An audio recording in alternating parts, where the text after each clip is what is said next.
तुम्ही कधी विचार केला आहे का आपल्या पृथ्वीवर दररोज काय बदल होत आहेत ते? केवळ उन्हाळा जास्त होणे किंवा थंडी कमी होणे एवढेच नाही, तर या बदलांचा थेट परिणाम आपल्या आरोग्यावर, जीवनशैलीवर आणि भविष्यातील पिढ्यांवर होतो. आज आपण जाणून घेणार आहोत की जागतिक हवामान दिन का साजरा केला जातो आणि हवामान बदल आपल्या आरोग्यावर कसा परिणाम करतो ते.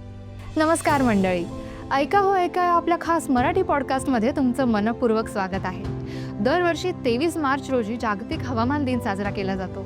हा दिवस 1950 मध्ये जागतिक हवामान संघटनेच्या स्थापना दिनाच्या स्मरणार्थ सुरू करण्यात आला. जागतिक हवामान दिन साजरा करण्यामागचा उद्देश लोकांमध्ये हवामान बदलाविषयी जागरूकता निर्माण करणे आणि पर्यावरणाचे रक्षण करण्यास प्रोत्साहित करणे हा आहे. हा दिवस राष्ट्रीय हवामान आणि जलविज्ञान सेवांचे समाजाच्या सुरक्षिततेसाठी व कल्याणासाठी केलेले योगदान उजागर करतो आणि जगभरातील विविध उपक्रमांद्वारे साजरा केला जातो. दरवर्षी या दिवसासाठी निवडलेली थीम स्थानिक हवामान, हवामान बदल किंवा पाण्याशी संबंधित समस्या प्रतिबिंबित करते, ज्यामुळे हवामानाच्या बदलाचा आपल्या जीवनावर होणारा प्रभाव अधिक स्पष्ट होतो. जागतिक हवामान दिन आपल्याला आठवण करून देतो की आपल्या छोट्या छोट्या कृतींनी पृथ्वीवर मोठा फरक पडू शकतो.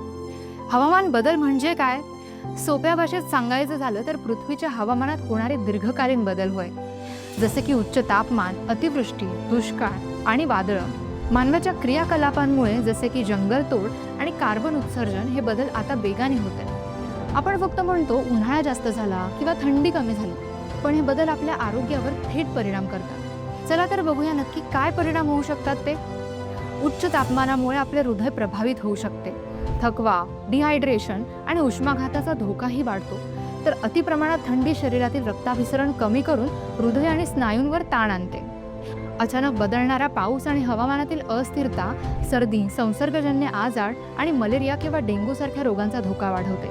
वायू प्रदूषणामुळे फुफ्फुसांचे आजार, अस्थमा आणि ब्रॉन्कायटिस होऊ शकतात. याशिवाय तापमानातील आणि हवामानातील बदल मानसिक आरोग्यावरही परिणाम करतात. यामुळे झोपेची समस्या, ताण आणि नैराश्य वाढते. सर्व लोक समान प्रकारे हवामान बदलाचा सामना करत नाही.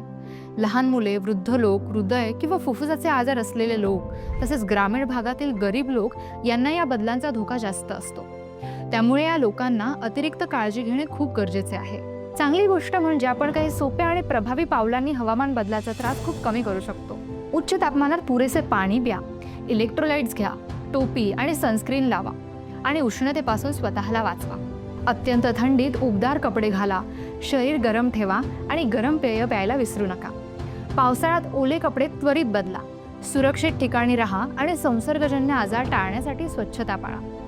याशिवाय वायू प्रदूषण टाळा, डास प्रतिबंधक उपाय करा आणि नियमित वैद्यकीय तपासणी करून लक्षणांवर लक्ष ठेवा. छोट्या गोष्टीही आपल्याला सुरक्षित ठेवतात. पण फक्त स्वतःची काळजी घेणे पुरेसे नाही, आपण पृथ्वीचीही काळजी घेतली पाहिजे. शक्य असल्यास सार्वजनिक वाहतूक किंवा सायकल वापरा, ऊर्जा वाचवा आणि प्लास्टिकचा वापर कमी करून पुनर्वापरायोग्य वस्तू वापरा. अशा छोट्या छोट्या बदलांनी मोठा फरक पडतो आणि हवामान बदलाचा धोका कमी होतो. जागतिक हवामान दिन आपल्याला आठवण करून देतो की आपले आरोग्य आणि पृथ्वी दोन्ही आपल्या हातात आहेत. आपल्या छोट्या छोट्या कृतींमुळे आपण स्वतःचे आणि इतरांचे जीवन सुरक्षित ठेवू शकतो. या माहितीपूर्ण व्हिडिओमध्ये दिलेल्या टिप्स फॉलो करा आणि हवामान बदलाविषयी जागरूक राहा. तर मंडळी, आजच्या पुरता एवढंच. आम्हाला आशा आहे की तुम्हाला आमचा हा पॉडकास्ट अवश्य आवडला असेल. आवडला असल्यास लाईक व शेअर करायला विसरू नका व खाली दिलेल्या कमेंट बॉक्समध्ये आपले विचार व मत मांडण्यास अजिबात संकोच करू नका. ऐका हो ऐका मराठी पॉडकास्टच्या पुढील अपडेट जाणून घेण्यासाठी आमच्या चॅनलला सबस्क्राईब करा व खाली दिलेला बेल आयकॉन प्रेस करायला विसरू नका. धन्यवाद.